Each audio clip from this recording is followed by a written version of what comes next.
Hello and welcome to the Knit Girls. This is episode 356. I'm Laura, also known as Lala. I am Leslie, also known as You Don't Call Me Les.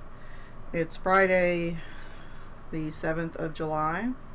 We're recording early because Laura is going out of town tomorrow and will be out of town until late next week. Not that you'll... It's only been 3 days since we recorded. Not that you will be able to tell. Because it seems like Laura has had a month since we recorded, and I've had 7 minutes. So we're stretching space-time continuums this week. Apparently. In different ways. I stole all your free time. Apparently. I didn't realize how busy I was this week, but my sister and her kids were here. I was going to say, you would guess. And I got absolutely nothing done during that time. And then the next day, they were here for 3 days. And then I went on call. So I've had no time for anything. So... There are weeks like that. Do you want to go or do you want me to go? How about you go, because I'm just casting this on. Yeah, this is only going to take me like 30 seconds to talk about. That's fine. It'll get me at least like through a row. So the only thing I have to show this week is the first of my Desert Vista Dye Works July socks. This is in the TheKnitGirll's 7-year anniversary kit colorway, which is the 7-year itch. A lot of people are knitting that one this month. Yeah. I am knitting them on size 2.5 needles. I'm sorry, 2.25 millimeter needles. Very different from 2.5. I was like, man, your gauge has really tightened up. And the only other thing I have to report is that I got my Ravelry message that I had completed 6 months of DVD Desert Vista Dye Works knit-alongs, and so I could pick my free color. And when I told them I wanted rainbow pantsuit, she retired all the political colors permanently. Yeah. So I can't get it. So that's like literally was the reason I started this in January. And Susan was like, everyone's asking for that color, so it's unfortunate. I think she said that last year, that it was like a short time period, but I can't remember. I just assumed it was for forever. Well, I mean, like how she does every one of her other colors, where it's like it comes up once a year, and I thought maybe this one would be something like that.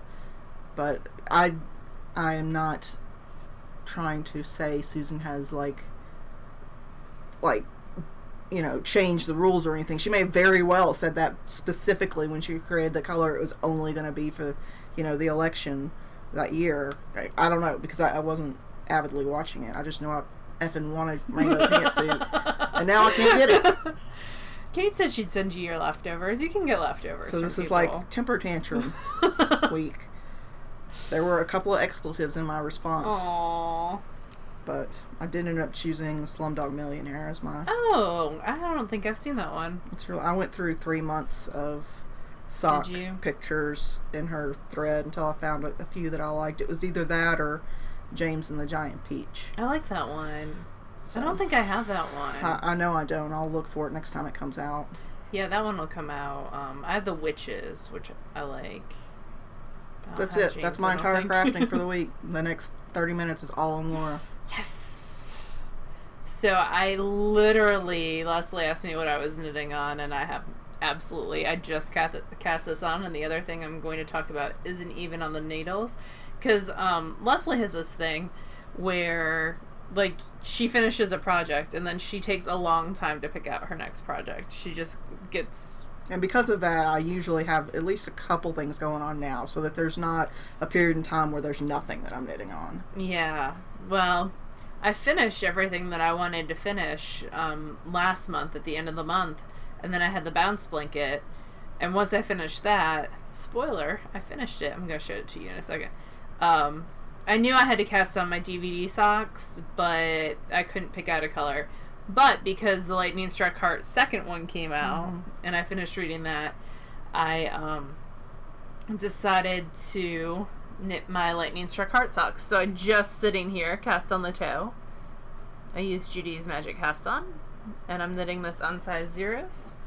And it is blues, and turquoise. Yeah, there's like a greeny blue in there. Yeah. So it's mostly blues. So I'm excited about that. It's living in my Fat Squirrel National Parks bag.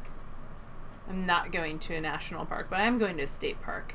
I'm going to be at Stony Brook State Park in New York State this coming week, which is like one of my favorite parks of all time. So it's hanging out in that bag. The other thing that I'm going to cast on is I am going to cast on Dotted Rays, which is a Stephen West pattern. So that's what I picked out. And I'm going to knit it out of hand spin. I'm going to kind of gradiate through. So I'm going to start with this color. And Dotted Rays is a big elongated shawl. Garter stitch. Yeah, it's got like an I-cord on one end. I need you like a cool I-cord cast on. I had started it and got like 3 repeats through, and it was in my luggage that got lost in Portland. Oh. So along with the Jill Draper yarn and the signature needles that it was on, but whatever. And then this is, so these are Rolags from Wool Pierogi. That one was yours. That was totally my phone. Usually I drop Leslie's phone between the chairs, and she makes me get it because I have longer arms. And then this, I have no idea what it is. Looks like an enchanted nullbat. It might be. Ooh, that's a good call. You should show it to people. Yeah, I should. It's very sparkly. That's usually... Jeanette either usually goes one way or the other. It's usually real sparkly or it's not at all. So this one was tagged, so I knew what it was. These were like my birthday Rolags from 2 years ago that Becca gave me, Wool Pierogi, and then this one I don't know. So I'm gonna go through those two, and then I'm probably gonna just add random colors as I go. There's some that people have done in gradients that have turned out really well, and I'm starting these on some Ignite needles. I already had the interchangeable set of these, but for the tasting room I got some fixed. So that's size 5, 3.75 millimeters. And Plymouth Yarn bought them, so I'm going to try these out. And they're a little bit different than the interchangeable set I have. I feel like wooden needles will work really well with the hand spun, because it won't be too slick. So that is living in my TheKnitGirll's bag, her anniversary bag. And that's going to go with me on the trip. And those are the two things that I'm casting on, in progress on. And then finished. I finished the bounce blanket. I need to clip the ends. It's for my cousin who lives in Buffalo, so it's Buffalo Bills centered. And it's 30 by 30. This is the smaller size. I did get away with one skein of the gray, and it's out of Barocco Vintage. I had like 2 grams left, so I don't know that I would take that risk. Yeah. And then for the other colors, like this color I used on both blankets. So I could have done 2 of the exact same and had enough, but I think it's a good, not crib size, but like car seat stroller size, 30 by 30. Yeah, I would say it's a car seat size. So I now have 2. I'll clip the ends, and then both of them will be going to Buffalo with me. I'll pick off all of Pearl's hair, because I swear I washed it and got everything. Like, I sat there picking out dog hair. Oh, wow. And now there's more dog hair. So, anyway. I'm looking for that enchanted knoll bat. I don't know if I've spun enchanted knoll. Thinking back on it, I don't know. Alright, so spinning. I do have a lot of spinning this week, because it's Tour de Fleece, and I am trying to spin 1 ounce from 3 different teams a day, which I've not been super successful on, which means I should have, today's day 7, I should have 21 ounces done at 15, 16, 17, 18 and a half, if you count my singles. So I'm a little bit behind, but I'm not going to stress about it. Yeah, I can't find it, so. Okay. I don't know. I went back to episode 100, so who knows? Who knows what it is? It's a mystery of funness. So the Hello yarn that I finished is 4 ounces. It's a patchwork kit again. So she sells these bags, 1 pound bags of odds and ends. And so I've been spinning those up and chain plying them, and eventually they will become like a blanket, I think, of some kind. Although Stephen West released a pattern today that they would probably work with well. So this is 270 yards of a chain ply. So almost 1,000 meters for Stash Dash. Almost. Not quite. So that is the first thing. Everything's been washed too, except for the singles. And had the twist set. The second thing we talked about a little bit last week. This poofed up. I was going to use this for socks, and there's no way. Because it really poofed. This is the Southern Cross Fiber Charlois wool. Totally butchering that. In the Boil and Bubble colorway. I chain plied this because there are two people who'd spin it different ways. One of the things I like to do if it's a club colorway is go to the colorway thread, Southern Cross Fiber and Hello Yarn and Into World. I'll create like monthly threads and I can see how other people spun it and see if I like it. And I asked actually on the Southern Cross Fiber board what I should do, and some people linked me to some that they had finished, and I really liked the look of the chain ply. When you chain ply, you get blocks of color, but it could not be as even as if like it was a 2-ply or 3-ply. So this is 250 yards. So not quite. I think I might do like wristers out of it. Something like that. Maybe wristers and a hat if I have enough. And it really poofed up. It's more of a DK weight and a lot of spots. But it has the feel of almost a down wool to it. The other things that I spun, this is a true 3-ply. And this was spun on my Shocked Reeves long draw, so it's nice and poofy. It is 180 yards out of a 3.5 ounce bat. This is a bat from Joanna Springs, and it's Spin Farm. It's got a lot of texture to it. Some tweedy bits, some silk noil in there. And it is Blueface Leicester, Cordale, Falkland, Sari Silk, Polworth, and Silk Noil. It's 80s Beach House. So it's a nice tweedy. I like how the 3-ply locked in some of that texture. So it's not quite as perfect. Yeah. And it's not quite as crazy as if it was like sticking out on a 2-ply. Sometimes when I get really textured stuff, the texture will stick out if I 2-ply it. So I wanted to 3-ply this one. I like it. It's pretty. That's probably going to be a hat. And then I have another skein of Spin Farm. This is Candy Shop. It's 280 yards of a 2-ply woolen. This didn't have really any extra bits. It's just Blueface Leicester, Cordale, Falkland, and Merino, so all wool. It's pinks and purples. This might be something for the girls. It's nice and lofty and airy because it was spun long draw. So 280 yards out of 3.5 ounces. What I still have on the wheel,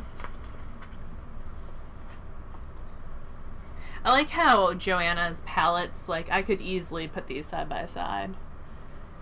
At least what I buy from her. Kind of, I could do a fade very easily. I think that most of her colors are... So Joanna doesn't dye wool, at least not in the form of like a braid. She doesn't sell it that way, and I think she is now. She just started. Okay, nothing I'm gonna say is right today, apparently. No, she just started. How would you know that? I just bought a braid. I feel like her colors are more muted than what you get from an Into the World or a depending. Like some of Hello Yarns and Southern Crosses are muted along the same lines, just depending on the schema. But I think because of that sort of, I don't want to say whitewash because that's not right, but just sort of an overwash, it helps them blend. I don't know how she does it. Maybe it's she incorporates a lot of grays and brown fibers into her bats instead of just whites, and I think that probably plays a part in toning down some of the color. I could see that for sure. She watches the shows, so she might answer how she does it. She might. Who knows? I am spinning another one of her bats. So this is what's on the Shocked Reeves right now. Ask Laura why she's spinning so many of Knitspin Farms bats. There's a contest going on, and I like winning contests. That wasn't even the reason. No, really? No. Oh, because I bought 6 in the line. 7. No, I bought a braid of fiber. So 6 bats. And 7! The fiber.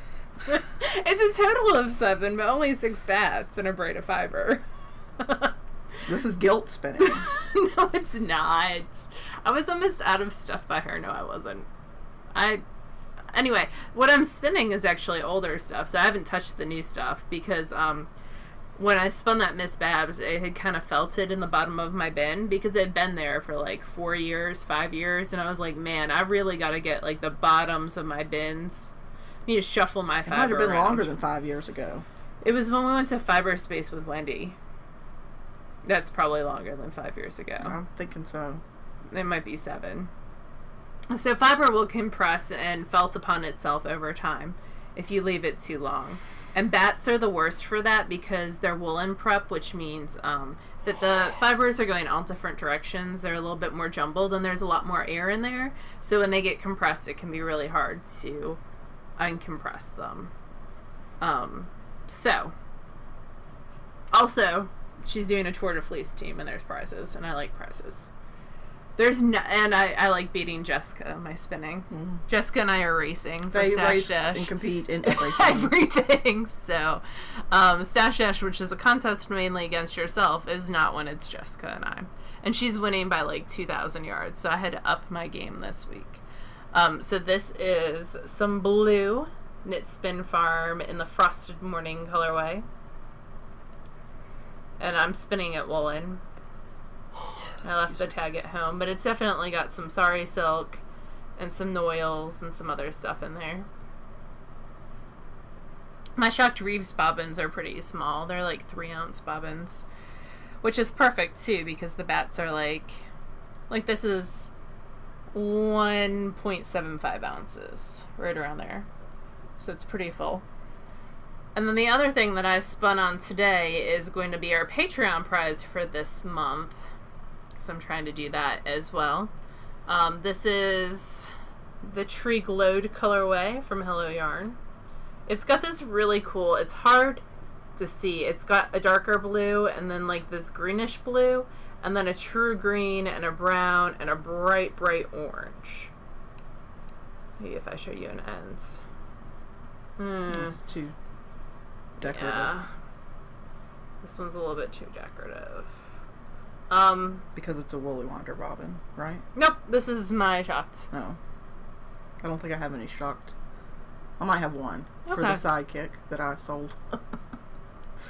Well, you have other Shocked wheels. Right. You can I just meant I think I got one to match the wheel. And then... Yeah, teal. So this is the first half of that. So a lot of spinning progress this week for sure. Because I got to get that Stash Dash yardage up there. Excuse me. I'm at 11,000 meters right now. I have no idea what I'm at. I only know because I've been tagging everything and then taking pictures for House Cup. So when I'm in House Cup, it's really easy for me to track yardage. But yeah, so all things done, I could have 1, 2, 3, 4, 5 classes for House Cup done. I'll have to see where I can fit stuff. I also need to take a picture of the blanket. So that is all that I have knitting and spinning wise. When it comes to reading, I'm on the 5th book of the Thief series by Megan Whalen Turner. I finished Destiny of Dragons. I saw that Karen Chance has a new short story out, so I bought that this morning, and that might be some of my plain reading tomorrow. It's actually a free one, so I downloaded that to my Kindle. But that is the Thief series. I've been really, really enjoying rereading it. It's one of my favorite fantasy series for young adults. It's by Megan Whalen Turner. So the new one I just finished. So yay. What have you been reading? The same thing. The Destiny of Dragons. Oh. I finished it maybe yesterday. I was slow reading it because I had company and went to bed exhausted. But I figured out about 70% through the book that it was not going to end. No, that like there wasn't going to be a resolution to the So there's a new one, I guess, coming quest. out in December. And then another one next year. Yeah, in like February. So it's going to be a quick, at least it will be less of a wait. Yeah. So that's good. It was good. It just wasn't, like, it doesn't wrap things up nice and pretty. There's, you know, a lot of... Oh, it's a cliffhanger ending for sure. Yeah. Which I hate. But, and then aside from that, I'm still reading the second in Steal the Day, which is a paranormal fantasy romance, sort of. Oh, yeah. The Lexi Blake. Yeah. Excellent. Favorite things. So we actually are going to answer some questions from viewers because we haven't done that for a while. So, and I thought this would be a short show. So I thought it would be good to flesh it out with some questions. It is not a short show, actually. We're at like 20 minutes right now, so... Well, that's still pretty short. Yeah, so we're just going to... sit here and talk like we normally chat, do. And I'm going to move this down. There's one more after this. So. Okay. So question number 1 from Safroni says, "Hey ladies, since you are both marvelous spinners," I don't know about that, "and both have a pretty good stash of hand spun, I was hoping you could give me some ideas on some really good shawl or other patterns that really showcase hand spun yarn. I'm still a pretty newbie spinner, but I'm getting better all the time and now have a few pretty nice skeins spun up and need some ideas for what to do with them. So far I've just knitted hats with my hand spun, but really want to make nice DK worsted weight shawl. Any input would be appreciated. Thanks. Really love watching you girls. You crack me up every week." Well, thank you. While I was waiting for Laura... Look, she answered stuff. ...and typing up show notes, I just put a few that I thought would be good. I'm sure Laura's got some as well, but Susan B. Anderson has 4... oh, the Yowza Way-Its. Those are good. She has 4 shawls and sort of the same theme. They're called the Yowza Way-It shawls. And those would be good for hand spun because the pattern works with whatever you got. Yep. Whatever your yardage is. And the Yowza is DK or worsted weight. Yowza is a base from Miss Babs, but it's around 500 yards. I've seen people do this in hand spun and it's turned out really well. Yeah. So I linked all 4 of them in the show notes. I also think Laura's Walla Simple shawl is a good shawl for that. Oh, and Jessica just finished one where she used like mini skeins and then like a natural color. So Show Me Your Knits on Ravelry. She's got a really pretty one that she just did that incorporated where you could incorporate 2 colors for sure. Okay. In the garter section. I haven't seen that, but I trust you. Also think the Mara shawl would be a good one. Laura did one of those years and years back. It's a pattern by Madeline Tosh. Actually. The one Laura's working on, Dotted Rays, I think would be a good one. And then there's one called Groovy, which is alternating sections of stockinette and reverse stockinette. I think pretty much anything that's primarily garter is going to be a great way to show your hand spun. Yeah, I think Steve of Dramatic Knits does a lot of boomerang shawls. I think those would be good as well. Those are another one that you can kind of go to the end. There's a woman, Susan Ashcroft. Yeah, her shawls, those would be good as well. She does a lot of like crescent shaped and yeah. Boomerang style.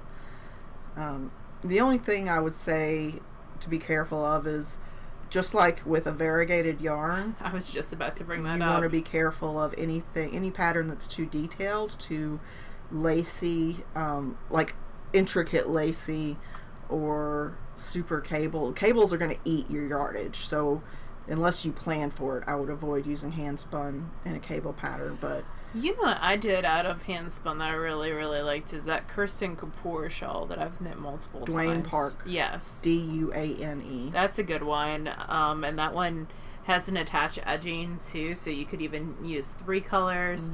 I think a lot of the Find Your Fates type shawls you could use multiple colors with. But going back to what Leslie's saying, the rule of thumb is the busier your yarn, the simpler your pattern. The busier the pattern, the simpler your yarn. So if you're doing like a solid color hand spun, you can pick a more intricate pattern. Yeah. If you're doing something like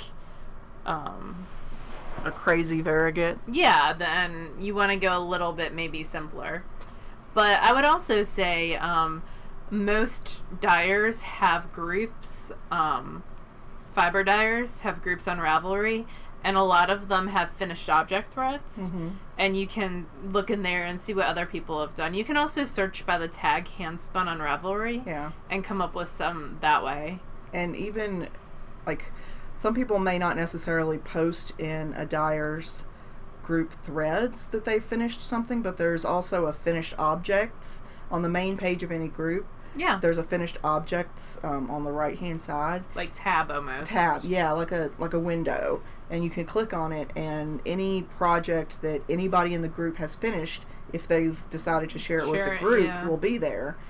So that might be also a good place to look. I'm terrible with using that feature. I haven't posted a finished object to Ravelry in years because I'm terrible, but a lot of people do, and thank goodness for that. That's true, because I use a lot of people's helpful hints on I do too, and pages. Especially when it comes to garments and sweaters. If I can't see it on several body types, I'm not going to knit it. So I rely on other people to post their pictures, but I do not post my pictures, and I realize I'm a hypocrite. I post when it's house cup stuff. I never do. I show it on the show. That's as detailed as I can get. Yep. Alright, so I think we've answered that pretty well. Swiss Hughes, man my eyes. If you could purchase one product that would improve your spinning, what would it be? I have an Ashford traditional and am a beginner. Thanks for previous help. I heard you speak about Acreworks Kate, bobbins, woolly wonders, mini spinners, etc. Still learning on this wheel, so I don't think a new wheel is the answer, but who knows? Would love to hear your thoughts. So my number one suggestion would be a spinning class. Not necessarily a tool, but Craftsy, I think that's a tool. Has got some great classes, and you own them forever when you purchase them, and I feel like there are a few on there especially that you can really learn a lot about your own spinning by watching and learning from the teachers there, because you know, little gadgets and tools for your spinning wheel are great, but each wheel is going to use slightly different tools, and it also depends on the spinner as well, you know, whether or not you would use a certain tool. One of my favorite things for spinning wheel that I have is the cup holder on my matchless. I love that stupid thing. It costs like $30 anymore. Exactly. It makes me so sad. They took a hiatus. I went to buy one for my Rose the other day, and they're on hiatus. Yeah. And the sheepskin wheel covers, I never got those, but they went out of business as well. So there's lots of like gadgets and gizmos that you can get. My biggest thing, and Interweave does great videos as well. I want to bring that up because Sarah Anderson's got that spinner toolbox on there that I think is really, really helpful. And there's lots of great books. Yeah, as well. Definitely. But my biggest thing would be to spend time with your wheel. So the way that I became a better spinner actually was doing Tour de Fleece, probably in 09 or 10, and my goal was just to spend 15 minutes a day. If you can spend 15 minutes a day with your wheel, you're going to become a better spinner. You're going to learn more about how your wheel works, the mechanics of your wheel, and that more than anything else I think will help you, because I've seen people make great lazy Kates out of a shoebox and be perfectly happy with that. I think kind of like Leslie said, classes, taking time would be something, and it's not a purchase thing, but time is money, so it all kind of balances out for sure.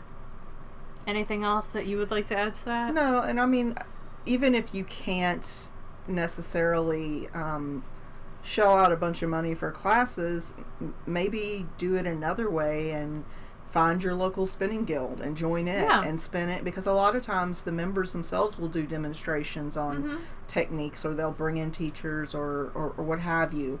And you can learn just by being around other people. So I mean, there's lots of free videos online too on YouTube. And I did a couple little spinning ones last week. I haven't had time this week to do any because I've had other things going on in the mornings. But anyway, getting ready for this trip and getting SSK on board. So that, I think, has kind of answered that question. If you guys have follow-up questions, you can always post them to the question thread on the Knit Girls board, and that's where we're getting these questions from as well. So Emerald says, hi, I have a very serious question. I have no control at all when it comes to yarn, and my stash has gotten quite large. Oh, preach to the choir, my friend. But my question is, how do you sort/store your stash? Do you have a list of what weights and colors, etc.? I need some guidance on how to put my yarn in cupboards or on shelves in a way that I might have a recollection of what I have and the ability to find it without dumping everything on the bed and going through it skein by skein.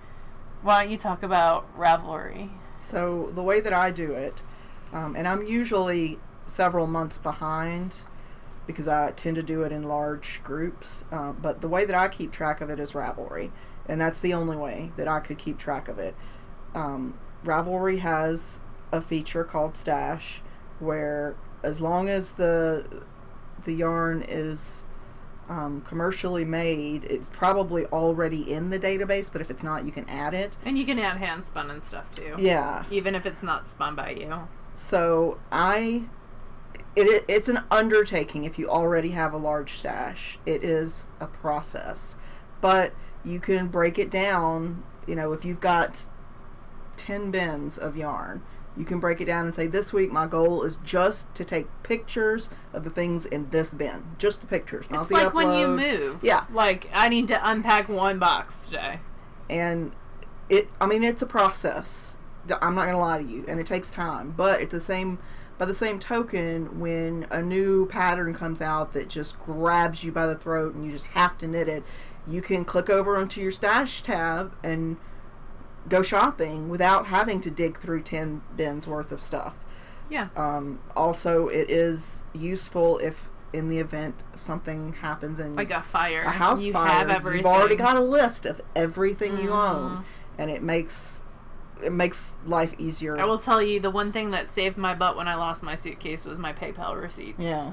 Because I had to share receipts for everything that was in the suitcase, and PayPal had all that, so I could be like, oh yeah, I did have, like, I was like, I had a skein of another crafty girl in there, and I could go back on Etsy too, because I purchased a lot through Etsy, but also like PayPal was a lifesaving on that. So that's the way I keep track of it. And then drilling down further from that, I've got it separated in general, like, strokes. Like, I've got a lot of my lace and worsted over here. The vast majority of everything behind me and going that way is fingering weight. And then I've got self-striping in its own little section, but I don't go any further with mine's breaking it down. Separated by weight, and then if I have specific dyers that I'm just in love with, then like all my pluckies together, all my yarn pirates together, all my Vespers together. Yarn pirate. I know, I need to knit up her stuff, even though she's not dying anymore, so I was like hoarding it. So a lot of my stuff is sorted by weight, but then by dyer, if that makes sense. If I have a lot by that dyer, my self-striping is on its own, for the most part, in its own separate bin. I use clear plastic bins, but also like hefty, like, what are those, 5 gallon Ziplocs or whatever. 2.5 gallon, I think, yeah. Yeah, to store stuff in, so that, because I have a naughty cat. Yeah, and I've learned the hard way. So all of my stash is in Ziploc bags, and then it just protects it from the elements. In the bins back here, and I do that because I found a carpet beetle, 1 larva in my house, and then I found 1 more larva in my house. I haven't seen any since then, but I will be damned if I lose expensive yarn because of those little suckers. So. Yeah. Anyway, that was probably zero help to you. Or you're sitting there thinking, I don't want to take pictures of 300 skeins of yarn. And to that I say, I totally get that. And you don't have to take pictures. You can put stuff in without pictures if you want. Yeah, but then I feel like going shopping for a pattern is less fun. Yeah, for me anyway. I can see that. But I'm also a very visual person, so. Alright, you said there was one more on the next page? Yeah. It's a shorter one. Oh, it's the woolen versus worsted one. Gasped asks, can you please discuss the difference in worsted spun versus woolen spun to a non-spinner? So I actually thought of a somewhat maybe useful metaphor. Okay. So woolen spun yarn is more compressed, there's less air, and it tends to be... Worsted. I'm sorry, worsted, yes. Worsted spun yarn is compressed, more compressed than woolen spun. It tends to be heavier by the yard than a woolen spun because it has less air in it. Stronger. It is stronger. It shows off cables and color work more. It's like drawing with colored pencils. Like coloring in with colored pencils. Versus a crayon. Versus watercolors. So the way that it...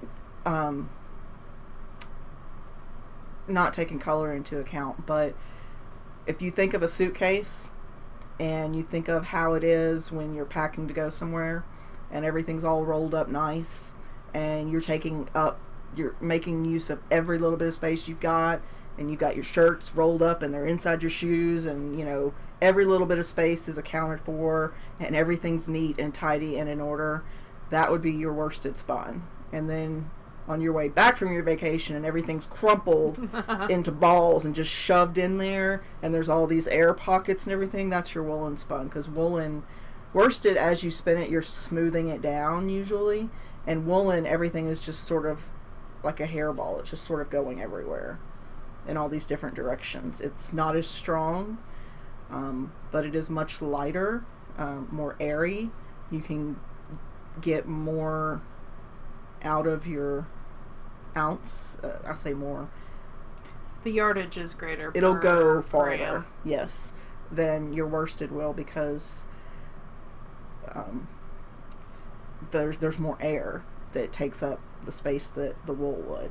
So, from a spinner's perspective, to be technical about this, worsted spun is made from top using a short draw typically.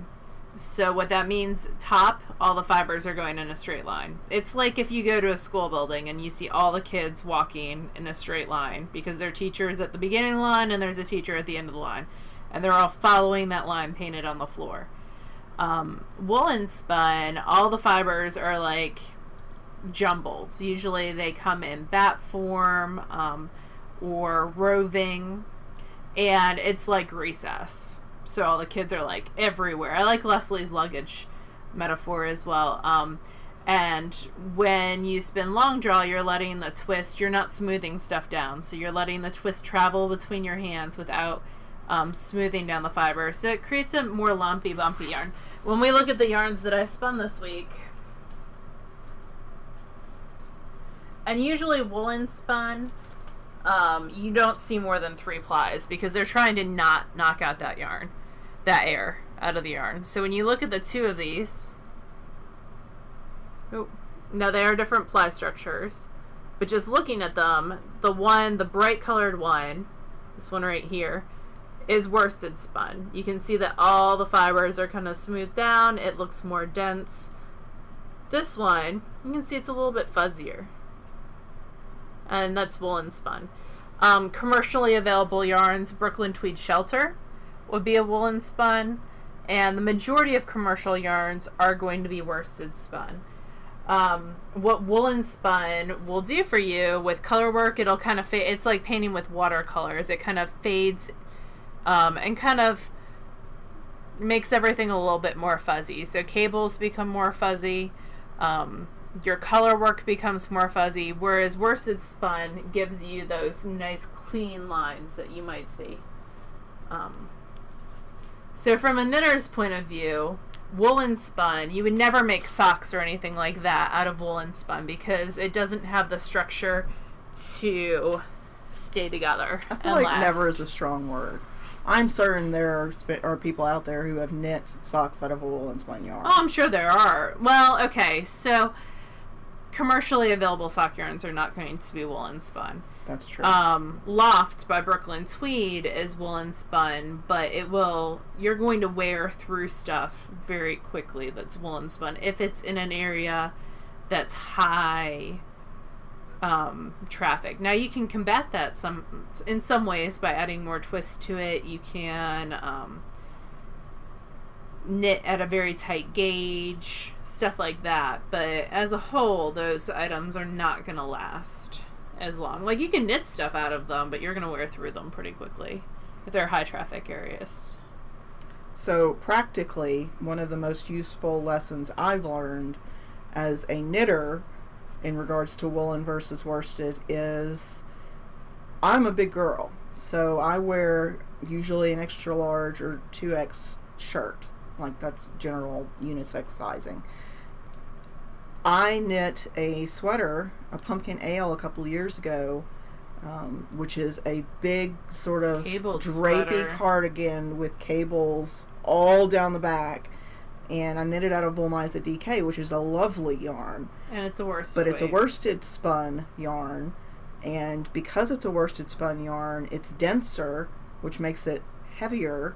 So it doesn't get worn a lot because it's just not practical. It's so heavy because I needed so much of it because I'm a large person. Whereas if I had knit that same cardigan in a woolen spun yarn, it would be much lighter and more practical for me to wear.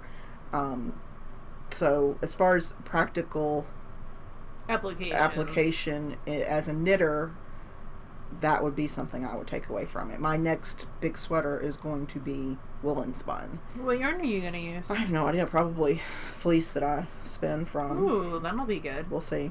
But That would be amazing. Someday I'll spin for a sweater. the density of a worsted spun yarn does add more weight than woolen spun of its same But it adds meterage. strength. Yes. In exchange, it adds And strength. your cables popped more on that That because is of true. it. It does. It looks absolutely beautiful. It's just too heavy to be practical for me.